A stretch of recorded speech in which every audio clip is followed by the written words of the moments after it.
Et c'est confirmé, les électeurs auront bien 6 listes au choix le 22 avril prochain pour le premier tour des élections territoriales, Stéphane. Oui, tout à fait. C'est la fin de la séquence juridique. Vous savez, chaque période préélectorale entraîne son regard par le droit administratif. Et bien, cette fois-ci, c'est arrivé ce matin à 10h29. Et bien, le haut-commissaire a validé la liste menée par M. Jérôme Gassior. L'UPR, on s'en rappelle, c'est la liste qui avait soutenu, c'est le mouvement qui avait soutenu M. Asselineau l'an dernier à l'occasion de la présidentielle. La liste ici en Polynésie s'appelle Dignité et Bonheur. La question est de savoir si M. Asselineau viendra ici soutenir son poulain dans les semaines qui viennent. Nous le verrons. Et puis, le président du Tapura est aux Marquises où il fait campagne. Effectivement, l'élection, ça demande du souffle. Il faut faire du terrain, du porte-à-porte, conduire des réunions. Édouard Frisch a été en campagne du côté des Marquises pendant 2 jours à Nukuiva et à Wapu. Il a frappé aux portes. Mardi, il a tenu 3 réunions. Il a présenté son bilan en tant que patron de l'exécutif en disant que les retombées des politiques publiques ici étaient à la hauteur de 6 milliards de francs pacifiques, mais aussi son programme, un programme avec 2 axes majeurs, le développement économique, mais aussi la question agricole. Jacques Damour l'a rencontré. Avec Joël Fribourg, nous sommes en train d'imaginer effectivement un plan qui nous permettrait d'aboutir enfin dans les problèmes de route, d'accès, de bétonnage, de bitumage des voies pour que les touristes puissent vraiment voyager. Donc c'est le premier sujet à mon avis, c'est le sujet économique avec l'agriculture et les moyens qu'il faut mettre en place, je veux dire les matériels, pas financiers mais matériels et humains pour que l'agroalimentaire devienne une réalité pour les Marquises. Édouard Frisch qui refuse le face-à-face avec Gaston Flosse. Je ne vois pas l'utilité de débattre avec quelqu'un qui n'est pas candidat et qui est privé de ses droits civiques. C'est ce qu'il a répondu au président du Tahuera qui réclamait ce duel télévisé. L'élection, évidemment, c'est une manière de comprendre le monde. Et tous les soirs, ici, sur Polynésie la Première, on vous met un zoom sur une question. Ce soir, la catégorie, c'est une élection. Comment ça marche? Un zoom donc sur les règles imposées à la télévision et à la radio, parce qu'il faut savoir qu'il y a des obligations, qu'ici, il y a un temps de parole à répartir et que la télé et la radio ne sont pas libres de le faire, évidemment. Les candidats scrutent cela de manière très minutieuse, mais pas seulement. Ceci, également, un gendarme, le CSA, le Conseil supérieur de l'audiovisuel, c'est lui qui est un peu le juge des élégances en la matière, avec un seul mot pour lui, l'équité. L'équité, ce n'est pas l'égalité. Une explication sémantique avec le professeur Caroline Fary.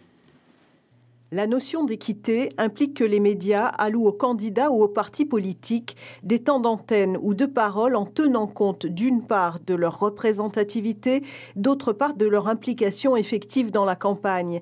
La représentativité des candidats prend en compte par exemple les résultats des candidats ou de la formation politique aux plus récentes élections ou leur nombre de sièges à l'Assemblée. L'implication dans la campagne, elle, comprend l'organisation de réunions publiques, la désignation d'un mandataire financier et plus généralement toute initiative permettant de porter à la connaissance du public les éléments du programme du candidat. En l'occurrence, en Polynésie, les 3 grandes formations, Tapura, Tahuera, Tavini, bénéficient logiquement d'un traitement médiatique supérieur aux petits partis. Un régime plus subjectif donc que le principe d'égalité stricte réservé, lui, à l'élection présidentielle. Voilà, vous avez tout compris sur les obligations de la télévision. Le moment de l'élection, c'est aussi une manière de porter un regard sur le quotidien. Ici, on le sait, dans les archipels, la question de la desserte maritime est une question essentielle. Notre équipe s'est rendue à Maupiti pour rencontrer les citoyens. Une parole libre sur cette question essentielle parce qu'elle permet d'amener notamment les aliments et les produits manufacturés. Là-bas dans l'île, on attend le bateau chaque fois avec beaucoup d'impatience. Reportage sur place, Aïta Taraou et Patita Sabea. Dire qu'il est attendu comme le Messie, c'est un peu exagéré, mais c'est presque le cas ici. Car avant son arrivée, les commerces de l'île manquent depuis quelque temps déjà de plusieurs denrées alimentaires. Ici, il manque du lait sale, le fromage, pastry, ici du vinaigre blanc, de l'huile. Les commandes pour le passage du bateau le mois suivant sont effectuées près de 3 semaines à l'avance. Car des habitants nous ont confié que pour ne manquer de rien, certains d'entre eux réservent les produits avant même leur rangement sur les étals. Un véritable cercle vicieux qui pénalise l'île tout entière, mais au fil des ans, ils s'y sont presque adaptés. Je dis, il faut attendre le bateau. Ah oui, tu calmes, ils ont l'habitude. Quand ça manque, on attend le bateau. Bon, ils ont compris. Ce bateau de la flottille administrative est le seul à franchir la passe Onoyau. À bord, 400 tonnes de marchandises en tout genre, matériaux de construction, gaz, produits pétroliers ou alimentaires. Une rotation par mois est la seule que la compagnie peut effectuer. La ligne n'étant pas rentable, elle assure seulement le service public minimum. C'est un gros problème, C'est-à-dire quand ça manque quelque chose, tu es obligé d'attendre 3 semaines, 1 mois. C'est vraiment un problème. Pour ne pas être confronté à cette situation de dépendance, l'unique snack bar de Maupiti a décidé de se ravitailler dans les îles avoisinantes et par ses propres moyens. On loue des inboards pour aller sur Bora, pour les ravitaillements. Par contre, pour les légumes, on commande sur Reatea par avion. La marchandise, elle est beaucoup moins chère ailleurs qu'ici. Du coup, c'est le même coût, même avec le fret, quoi. On paye la même chose, parce que la marchandise, elle peut être 3 fois moins chère là-bas.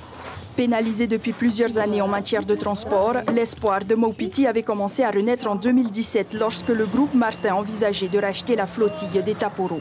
Ce dernier souhaitait par la même occasion revoir la desserte maritime aux îles sous le vent, mais pour éviter une situation de monopole, le projet a reçu un avis défavorable de la part de l'autorité de la concurrence. Et puis hier soir, les représentants du Tapura, du Tavini, du Tahuera et de Te Ora Apino Polynesia ont débattu en français sur la première. Effectivement, quasiment 90 minutes comme un match de football, mais le débat parfois prend l'allure d'un match de boxe. On a parlé d'économie, de social et également une question d'actualité autour de la condition de la femme. 4 représentants de liste étaient là pour voir justement les controverses et surtout les points qui ne sont pas convergents entre les différentes visions des partis politiques. Et puis une rubrique qui sera systématiquement là, le vrai-faux avant le débat. Un vrai-faux hier qui a porté sur la question d'une possible alliance entre le Tavini de M. Temaru et le Parti Orange de M. Salmon. On va voir que c'est la même question mais pas forcément la même réponse. Extrait. Est-ce que vous pouvez nous assurer ce soir donc, que vous êtes prêts à vous allier au second tour avec le Tavini? Les électeurs ont besoin d'avoir cette visibilité. Je vous ai entendu dire oui tout à l'heure dans la première partie. Le président Gaston Flosse a dit qu'il n'était pas question d'une alliance avec le Tavini ou Iratira. Mais après, nous ne sommes pas encore là. Je crois que chaque chose doit se faire en son temps. C'est-à-dire que ce soir, vous dites que vous n'êtes pas pour, mais qu'entre les 2 tours, vous pourriez revoir éventuellement votre position. Non. C'est de toute manière le président Gaston Flosse qui décidera. L'autre soir, il était interviewé sur votre plateau. Il a dit qu'il n'y avait pas d'alliance possible avec le Tavini ou Iratira. Le Tavini pourrait s'allier au Tahuera au second tour de ces élections territoriales. Le but, c'est de reprendre le pouvoir. Vrai ou faux? Faux. Voilà, si vous aimez les débats, vous savez, c'est sur Polynésie la première. Rendez-vous mercredi prochain, ce sera le 4 avril, pour un débat en tahitien, 19h30 sur la radio et dans votre poste de télévision. Stéphane, merci beaucoup. C'était la 15e édition du Wharere'a ce matin.